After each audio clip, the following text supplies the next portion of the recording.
So splitting the middle term is a way that I usually show my students how to factor quadratics that have the leading coefficient in them.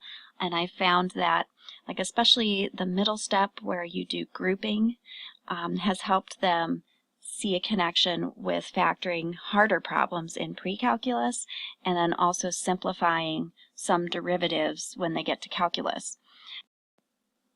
So splitting the middle term, you just multiply the leading coefficient times the constant, and that's 30. So we're trying to find two numbers that multiply to 30 and at the same time add up to the middle number of 11, and that would be 5 and 6. And then we just literally split the middle. 11x is the same thing as adding 5x plus 6x.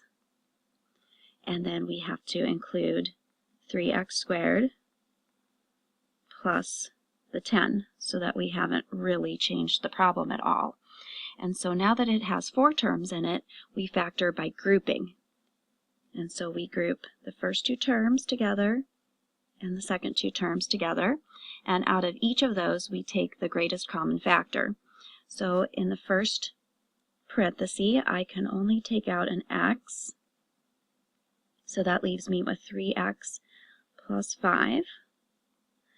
And then out of this second parenthesis, I could factor out a 2.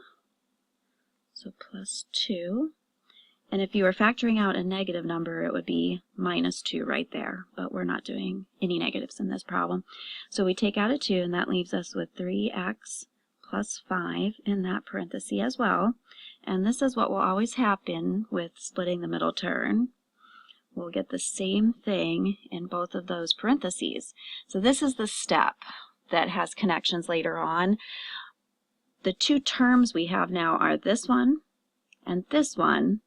And so I tell them they have 3x plus 5 in common. So it's the same thing as taking out a GCF, a smaller GCF, like a 2 or a 4, but it's just that it's a quantity this time. And they can usually see that pretty easily. So I tell them, all right, we're taking out a 3x plus 5. We're factoring that out of each term. And that leaves us in the first term. In this term, it leaves us just with an x, because the 3x plus 5 has been divided out.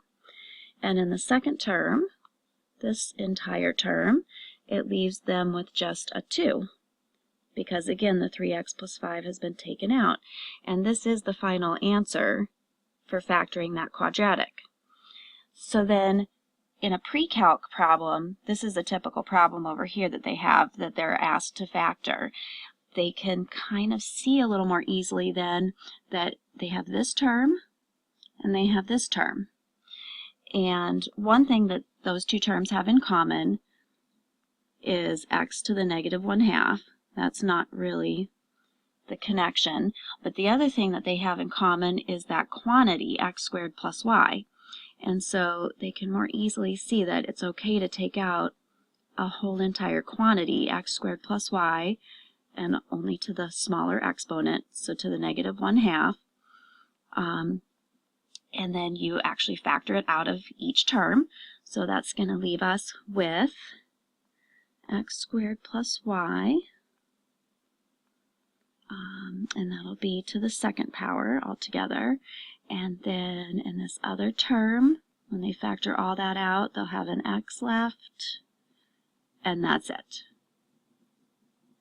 And so that's the key step, is taking out a quantity like this as a greatest common factor. And they can see that a little more easily when they've been introduced to this over here in an easier format contained within the splitting the middle term problems. And then I have one calculus problem. So I've already done the derivative ahead of time. So if y equals this fraction, then by the quotient rule, dy dx equals this derivative. Now, the part where it helps to know how to take out a GCF, which is a quantity, is with simplifying this. So in the numerator, this comes up a lot. They can factor out a GCF out of this term and out of this term, which is helpful because then it's going to cancel with part of the denominator. So out of the top, they could factor out an x squared. That's the easy part.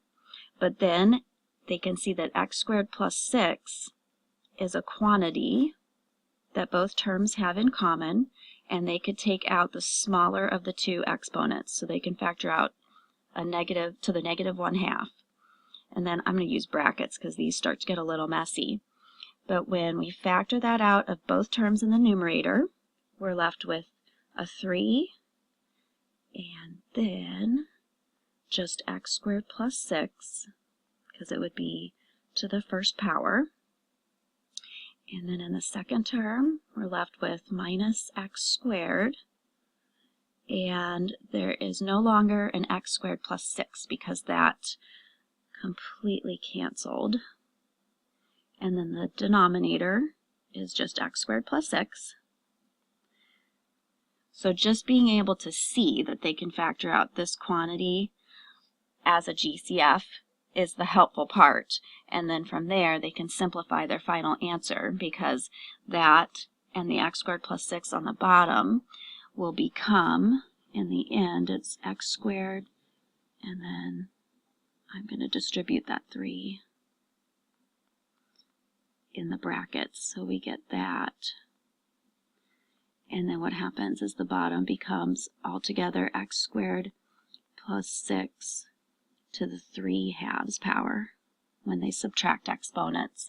And one last thing they can do, I'll just erase up here, 3x squared minus x squared in the brackets can combine into 2x squared. So let's just change that instead of rewriting the whole thing. Like that. And they can just leave it like that.